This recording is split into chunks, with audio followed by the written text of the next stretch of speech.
Segundo livro de Crônicas, Glória a Deus. capítulo 33, a partir do 9.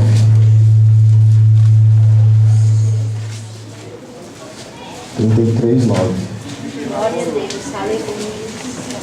Glória, santo tu és, Senhor. Aleluia. Amém? Amém. Amém, Jesus. Glórias a Deus.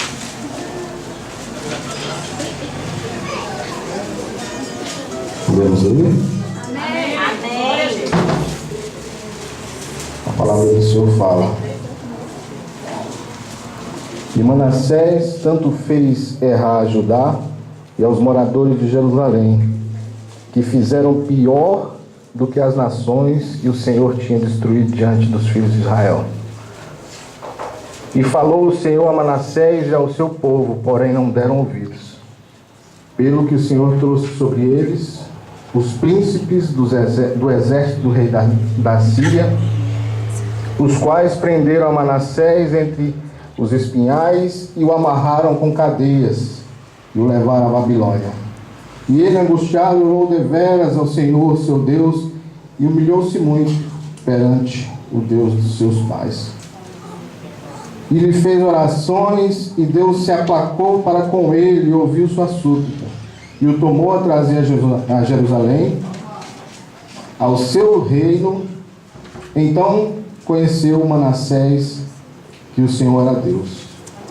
E depois disso edificou o muro de fora da cidade de Davi, ao ocidente de Gion, no vale, à entrada da porta do peixe, e a roda, até Ofel, e o levantou muito alto. Também pôs oficiais valentes em todas as cidades fortes de Judá, e tirou da casa do Senhor os deuses estranhos e o ídolo, como também todos os altares que tinha edificado no monte, na casa do Senhor, e em Jerusalém, e os lançou fora da cidade. E reparou o altar do Senhor e ofereceu sobre ele ofertas pacíficas e de louvor, e mandou a Judá que servisse ao Senhor seu Deus. Mas ainda o povo sacrificava aos altos, mas somente ao Senhor. Amém? Amém, Deus. Podemos sentar.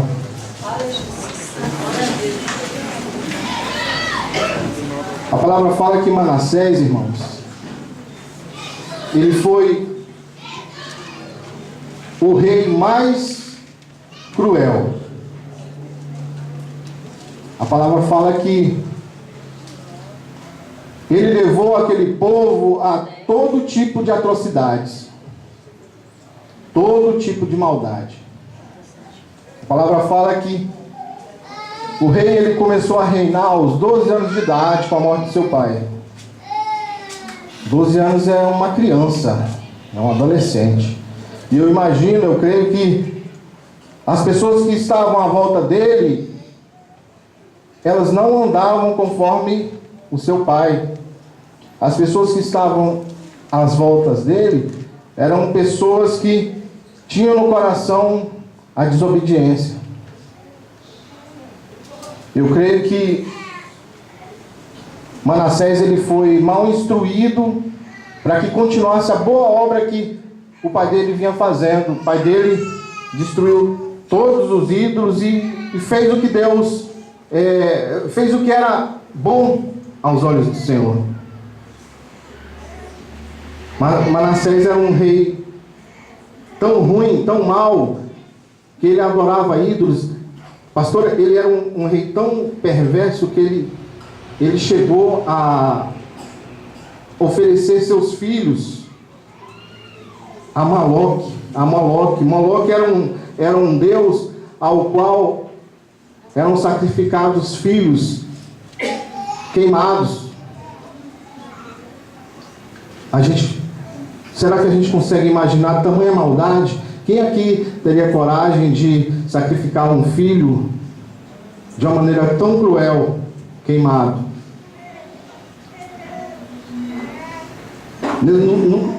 Nos nossos dias, nos dias de hoje, a gente vê a maldade aflorar por onde quer que a gente vá. No nosso meio, na nossa parentela, nos nossos amigos, A maldade, ela está em todos os cantos. A gente,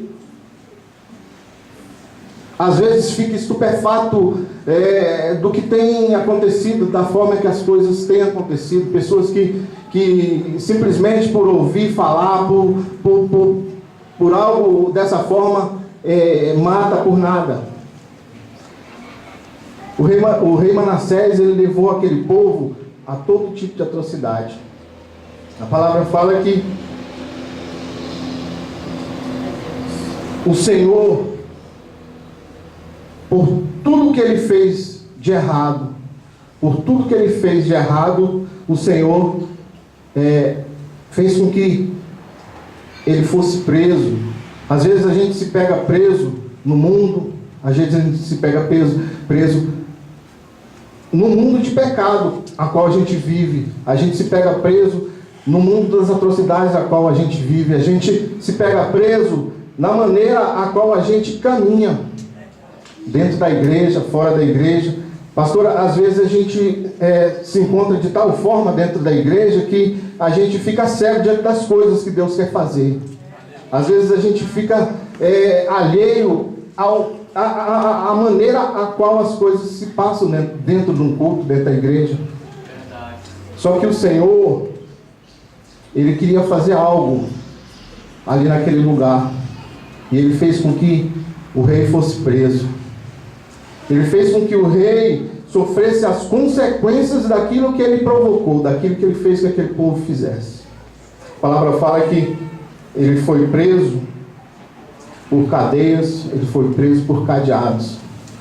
Cadeias são a consequência daquele pecado que a gente causa, a gente provoca e não consegue, diante de tudo aquilo a gente não consegue sair, a gente fica cego diante de tudo aquilo. O pecado, às vezes, ele é tão contagioso, tão pegajoso que a gente se vê preso. A gente não consegue sair daquele pecado. E é necessário que o Senhor, Ele fale de alguma forma. A gente se encontra no mundo, nas coisas boas. A igreja, a gente chega na igreja, só vem cobrança. A gente chega na igreja, tem que fazer a vontade do Senhor, fazer a vontade da maneira a qual nos é passado. Mas lá no mundo não, tudo é bom. A gente vai nas festas, a gente vai, participa das orgias que é servido no mundo. O Senhor fez com que aquele rei, ele chegasse a esse ponto, ao ponto de ser preso. Imagina um rei que tinha todo tipo de mordomia, um rei que tinha todo tipo de regalia, foi preso com corrente, com cadeado. E nas nossas vidas acontece dessa forma. Às vezes a gente tem tudo. Às vezes a gente tem uma boa casa, a gente tem uma boa situação financeira, mas devido ao pecado ao qual a gente vive, a gente fica preso, a gente não consegue se livrar. E é necessário que o Senhor toque. Da maneira que o Senhor tocou ali naquele rei, é necessário que o Senhor toque. E nessa noite, o Senhor vem nos alertar com relação ao que a gente tem feito. Será que a gente tem procurado andar conforme a vontade do Senhor? Aquele povo, ele foi direcionado pelo aquele rei. E nós estamos dentro da casa do Senhor. A gente ouve a palavra no dia a dia. A gente ouve os conselhos. Será que a gente tem feito a vontade do Senhor? Será que a gente tem ouvido a voz do Senhor? Será que vai ser necessário que a gente venha ser preso com cadeias? Que a gente venha ser preso com correntes, com cadeados?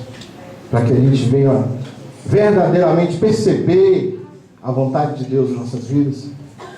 A palavra fala que o rei Manassés, ele era um povo eleito, escolhido por Deus. Ele era descendente de Davi. Ele tinha um chamado. Ele tinha algo a cumprir ali naquele lugar. Cada um de nós temos um chamado.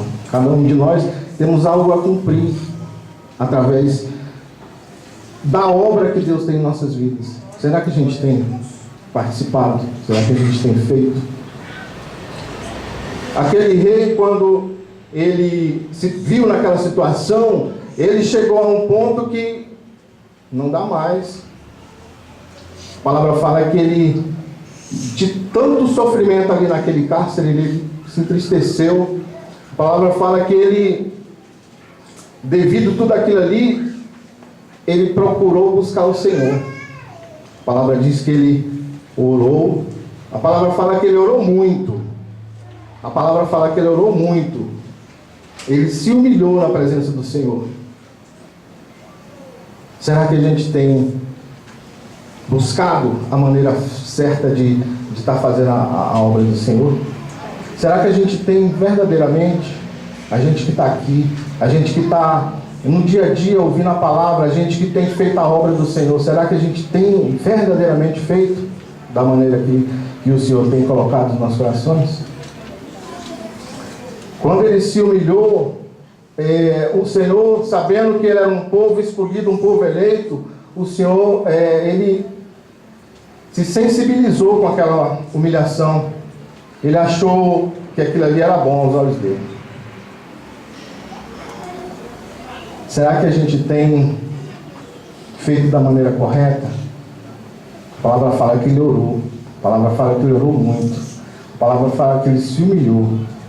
2 Crônicas 7,14 fala: se humilhar e orar e buscar, o Senhor ouve.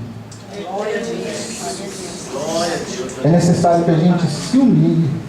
É necessário que a gente procure cair nos pés do Senhor para que Ele venha verdadeiramente reconhecer que os nossos corações estão sendo sinceros diante dEle.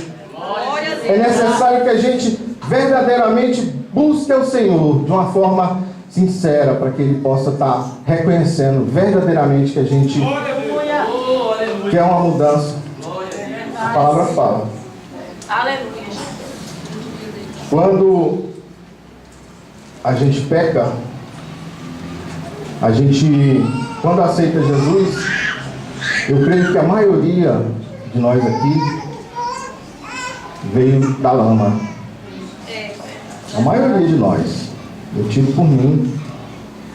Se não fosse pela misericórdia do Senhor, eu não estaria aqui. E tudo que a gente fez, queridos, todos os pecados que a gente cometeu, vão ter consequências.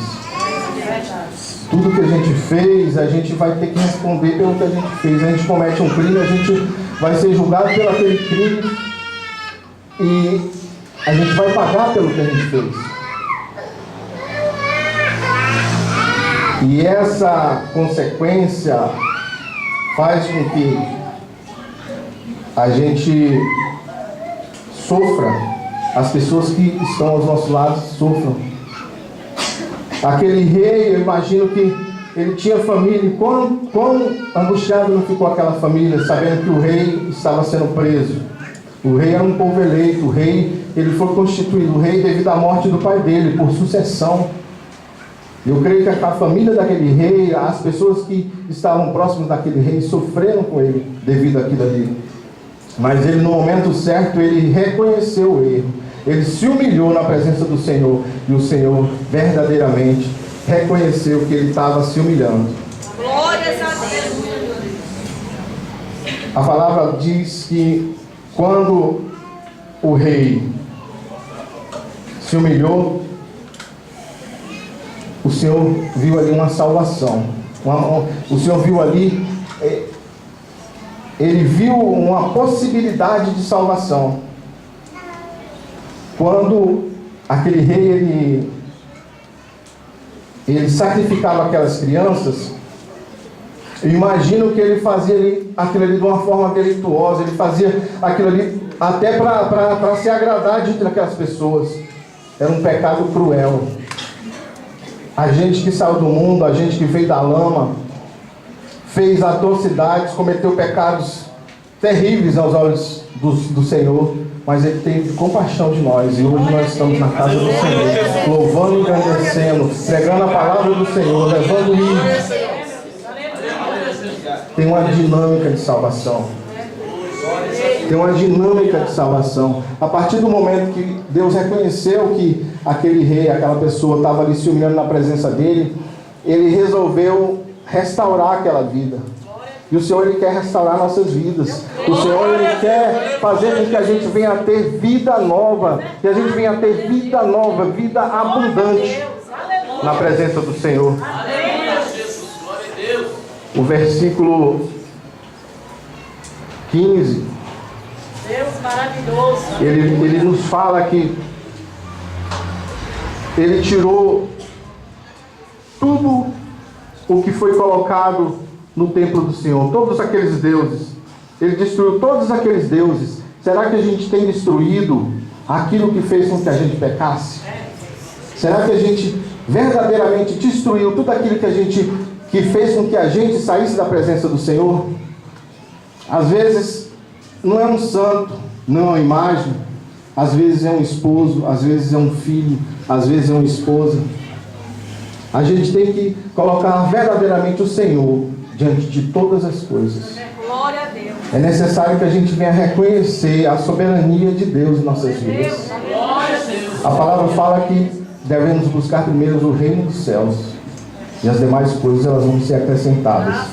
A Bíblia fala que a gente tem que colocar primeiro Deus, e Deus, Ele vai fazer tudo por nós. Ele é o dono do ouro, o dono da prata. O Senhor, Ele, quando tirou aquele povo ali do Egito, Ele encaminhou aquele povo para que ele fosse para uma terra que manava leite e mel. Ele encaminhou aquele povo para que aquele povo usufruísse do melhor da terra.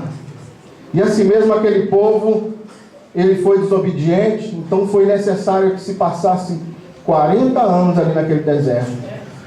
Foi necessário que houvesse uma renovação. Os mais velhos, nenhum deles passaram.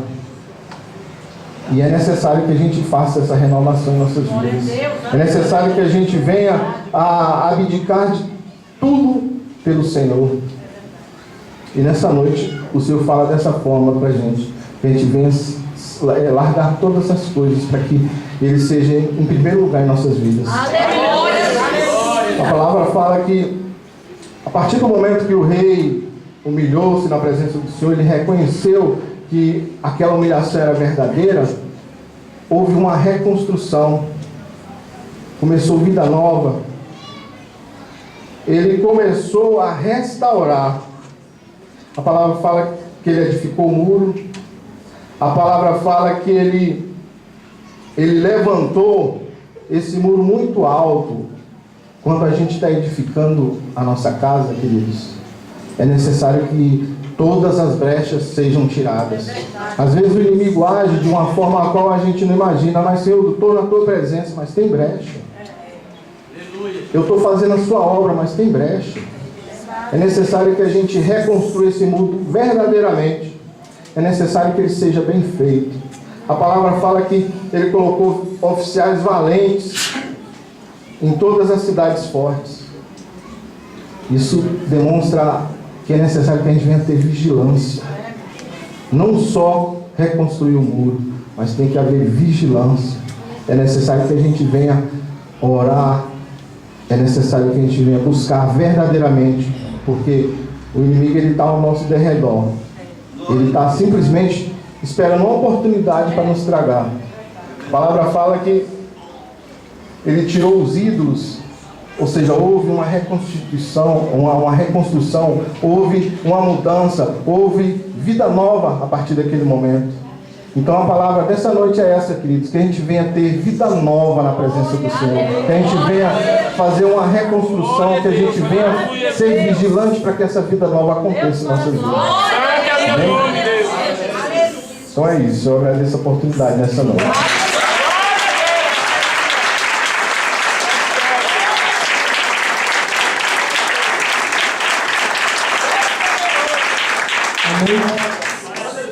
Palavra boa, né?